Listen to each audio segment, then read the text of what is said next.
సృష్టి ఫెర్టిలిటీ కేసులో enforcement directorate దర్యాప్తు మొదలైంది. ప్రధాన నిందితులు డాక్టర్ నమ్రత, కళ్యాణి, నందిని, సంతోషి, జయంత్ కృష్ణలను కోర్టు అనుమతితో ఈడీ అధికారులు ప్రశ్నిస్తున్నారు. ప్రస్తుతం నిందితులంతా చెంచలగూడ జైల్లో ఉన్నారు. వారందరినీ జైల్లోనే ప్రశ్నించేందుకు ఎన్ఫోర్స్మెంట్ డైరెక్టరేట్కు అనుమతి ఇచ్చింది కోర్టు. ఈ నెల 28 వరకు నిందితులను ప్రశ్నించుకుని ఎన్ఫోర్స్మెంట్ డైరెక్టరేట్ అధికారులు సృష్టి ఫెర్టిలిటీ వ్యవహారంలో మొదట గోపాలపురం పోలీస్ స్టేషన్లో కేసు నమోదైంది. కేసు పరిధి చాలా ఎక్కువగా ఉండడం దర్యాప్తుకు సిట్ ఏర్పాటు చేశారు. ఆ తర్వాత ఈడీ కూడా రంగంలోకి దిగింది. నిందితులంతా భారీగా ఆస్తులు కూడబెట్టినట్టు గుర్తించిన అధికారులు సోదాలు కూడా నిర్వహించారు. సోదాల్లో నిందితులు భారీగానే ఆస్తులు కలిగి ఉన్నట్టు ఈడీ గుర్తించింది. తనిఖీల సమయంలో కీలకమైన దస్త్రాలు కూడా స్వాధీనం చేసుకుంది. కోర్టు నిందితులను విచారించేందుకు అనుమతించడంతో వారికి మంగళవారం ఈడీ నోటీసులు జారీ చేసింది. నేటి నుంచి 28వ తారీఖు వరకు నిందితులను జైల్లోనే విచారించనున్నారు.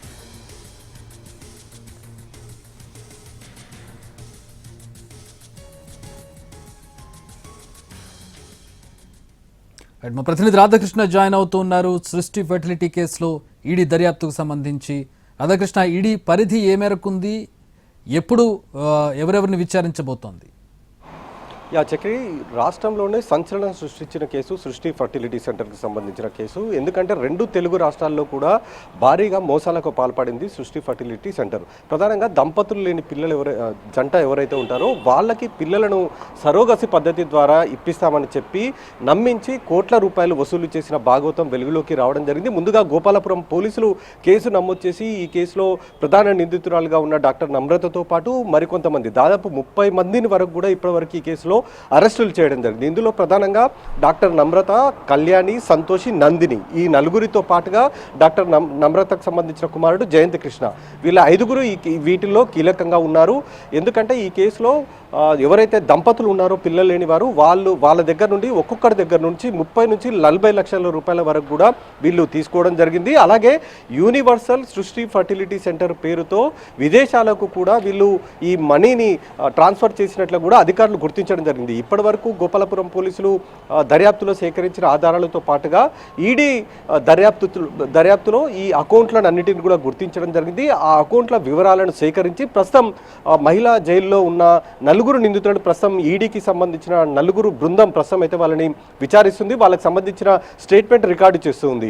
కోర్టు అనుమతి ఇవ్వడం జరిగింది. 10 గంటల నుంచి సాయంత్రం 5 గంటల వరకు వాళ్ళని కోర్టులో విచారించుకోవచ్చు అంటూ అనుమతి ఇవ్వడం జరిగింది ఈ నెల 28 వరకు. దీంతో ఇవాళ కొద్దిసేపటి క్రితమే ఈడీ అధికారులు ముందుగా డాక్టర్ నమ్రతని విచారిస్తుంది. ఆమె నుంచి వివరాలు సేకరించిన తర్వాత అంటే ప్రధానంగా ఈ ఆర్థిక లావాదేవీలకు సంబంధించిన వాటిలోనే ప్రస్తుతం ఈడీ దృష్టి సారించింది. మిగతా సరోగసి పద్ధతి మొత్తం కూడా ఆల్రెడీ గోపాలపురం పోలీసులు చేశారు కాబట్టి ఈ మనీ లాండరింగ్తో పాటుగా వీళ్ళు భారీగా కూడబెట్టిన ఆస్తులకు సంబంధించిన వివరాలు సేకరించి వాటికి సంబంధించిన వివరాలను సేకరిస్తున్న పరిస్థితి కనబడుతుంది. ఆ తర్వాత సంతోషి, నందిని, కళ్యాణిలను విచారించనుంది. రేపు నమ్రత కుమారుడు చెంచల్గూడ పురుషుల జైల్లో ఉన్న అతన్ని విచారించే అవకాశం అయితే కనబడుతుంది. వాళ్ళ కేవలం ఈ 4 నుంచి మాత్రమే వివరాలు సేకరిస్తారు.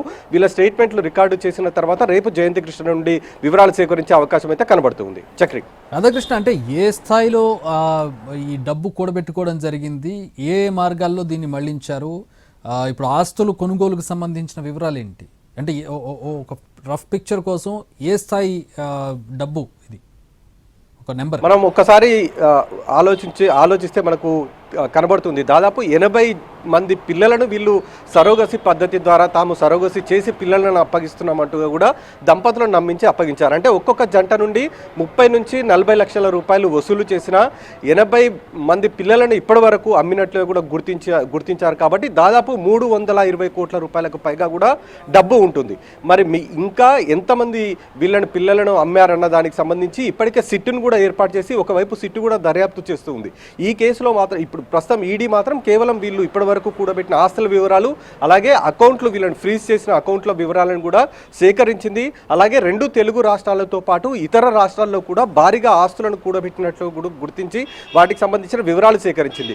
100 కోట్ల రూపాయలు వీళ్ళు డాక్టర్ నమ్రత వసూలు చేసి వాటిని కూడబెట్టినట్లు గుర్తించింది. కాబట్టి వాటికి సంబంధించిన వివరాలను ప్రస్తుతం ఆరా తీస్తుంది. వాళ్ళని స్టేట్మెంట్ రూపంలో ప్రస్తుతం డాక్టర్ నమ్రత నుంచి వివరాలు సేకరిస్తుంది. ఎందుకంటే డాక్టర్ నమ్రతకు సంబంధించిన దాంట్లో ఎప్పుడో 1988 నుండి కూడా వీళ్ళు ఈ భాగవతం మొత్తం చేస్తున్నారు. కాబట్టి ఇప్పటి వరకు కేవలం గోపాలపురం పోలీసులోనే 80 మంది పిల్లలకు సంబంధించిన వివరాలు వచ్చాయి. ఇంకా చాలా వరకు అంటే వందల సంఖ్యలో వీళ్ళు పిల్లలను అమ్మి ఉంటారు అనేది కూడా తెలుస్తుంది. అది కూడా ఎవరైతే ఆర్థికంగా పేద మహిళలు ఎవరైతే ఉన్నారో వాళ్ళను నమ్మించి, అంటే వాళ్ళకి డబ్బు ఆశ చూపించారు. వాళ్ళకి కేవలం 2 లక్షల రూపాయలు ఇచ్చి అద్దె గర్భం ద్వారా పిల్లలని సేకరించి ఆ పిల్లలని సరోగసి పద్ధతి ద్వారా ఏ దంపతులు అయితే పిల్లలు కావాలని కోరుతున్నారో వాళ్ళకి తమ పిల్లలుగా నమ్మించి ఇచ్చి వాళ్ళ దగ్గర నుంచి 40 లక్షల రూపాయల వరకు కూడా వీళ్ళు వసూలు చేశారు.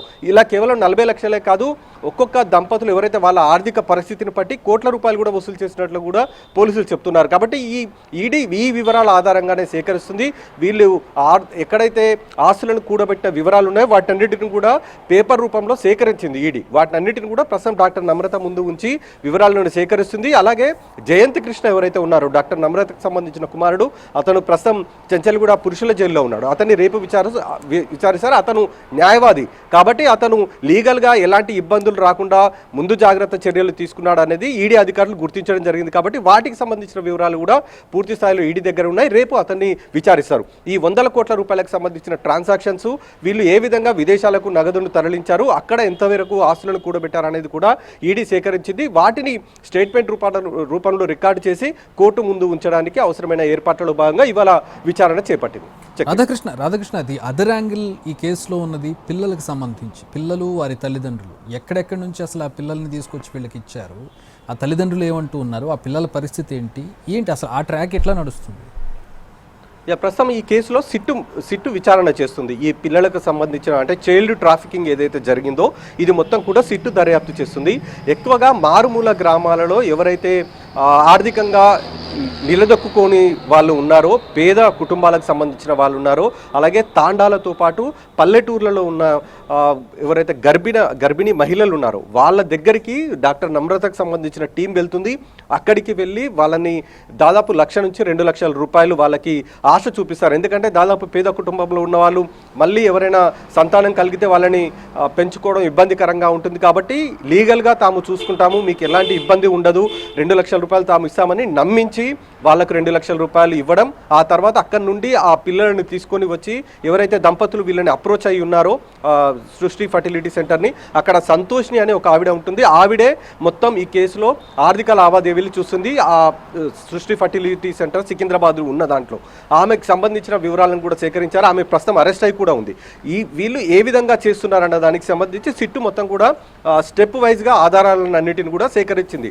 2 లక్షల రూపాయలు అక్కడ శిశువుని కొనుగోలు చేసి హైదరాబాద్కు తీసుకొని వచ్చి సికింద్రాబాద్లో ఉన్న సృష్టి ఫర్టిలిటీ సెంటర్ ద్వారా సంతానం లేని వాళ్ళకి అప్పగిస్తున్నట్లు కూడా గుర్తించడం జరిగింది. Thanks for the updates Radhakrishna.